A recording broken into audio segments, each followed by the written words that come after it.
আসসালামু আলাইকুম প্রিয় শিক্ষার্থী, হিসাব বিজ্ঞান প্রথম পত্রের সিকিউর জন্য খুবই গুরুত্বপূর্ণ একটা প্রশ্ন, যেটা আমরা ক নাম্বারে পেয়ে থাকি।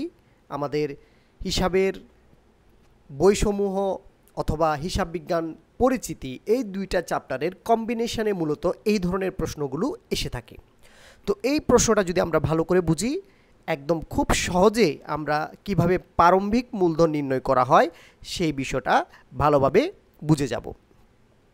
মিস্টার আলতাফ মাহমুদ 2018 সালের মে 1 তারিখে যন্ত্রপাতি 90,000 টাকা, আসবাবপত্র 80,000 টাকা, নগদ 70,000 টাকা এবং ব্যাংক ঋণ 35,000 টাকা নিয়ে ব্যবসায়িক কার্যক্রম শুরু করলেন।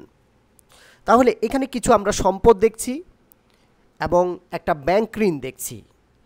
এই বিষয়গুলো নিয়ে সে একটা ব্যবসা শুরু করেছে, চেয়েছে এখানে প্রারম্ভিক মূলধন কত টাকা। তাহলে আমাদেরকে প্রারম্ভিক মূলধনটা এখানে নির্ণয় করতে হবে।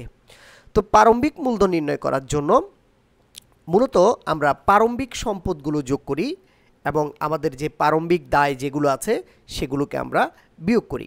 তাহলে আমাদের প্রশ্নে কি কি প্রারম্ভিক সম্পদ আছে? যন্ত্রপাতি 90,000 টাকা, এটা একটা সম্পদ। আসবাবপত্র এটা একটা সম্পদ। নগদ টাকা এটা সম্পদ। এই তিনটা সম্পদ আমরা প্রথম বসালাম। এই যে যন্ত্রপাতি, এরপর হচ্ছে আসবাবপত্র, এরপরে নগদ টাকা, এই তিনটা সম্পদ আমরা বসালাম। এরপরে আমরা দেখছি এখানে ব্যাংক ঋণ 35,000 টাকা। ব্যাংক থেকে ঋণ নিয়ে ব্যবসা আরম্ভ করেছে। তাহলে ব্যাংক থেকে যদি আমরা ঋণ নিই, এর কারণে তো আমাদের টাকা বাড়বে, আমাদের ব্যবসায়ী টাকা বাড়বে। এই ব্যাংক থেকে ঋণ নেওয়ার কারণে ব্যবসায়িক টাকা বাড়বে, সেটাকে আমরা নগদান হিসাব অথবা ব্যাংক হিসাব নামে লিখতে পারি। এই জায়গায় আমরা ব্যাংক হিসাব নামে এই 35,000 টাকা যে ঋণ নিয়েছে নগদের সাথে যোগ করেছি, কারণ ব্যাংক থেকে ঋণ নিলে আমাদের নগদ টাকা বৃদ্ধি পাবে অথবা ব্যাংক জমা বৃদ্ধি পাবে, আমরা ব্যাংকের ঘরে লিখেছি। এবং এই ব্যাংক ঋণটা প্রতিষ্ঠানের জন্য একটা দায়। তাহলে প্রতিষ্ঠানের জন্য যদি এটা দায় হয়, তাহলে দায় হিসাবে এটা আমরা সম্পদগুলো থেকে বিয়োগ করব। তাহলে প্রারম্ভিক সম্পদগুলো যোগ করে আমরা পাচ্ছি 90,000, 80,000, 70,000, 35,000। এটা যোগ করে আমরা পেয়েছি 2,75,000।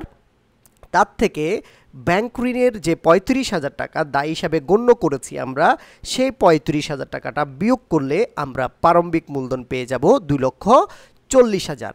এই প্রশ্নটা আমরা বেশিরভাগ বোর্ড প্রশ্নগুলোতে পাই এবং তোমরা সবচেয়ে বেশি এটাতেই ভুল করো। তোমরা কি করো?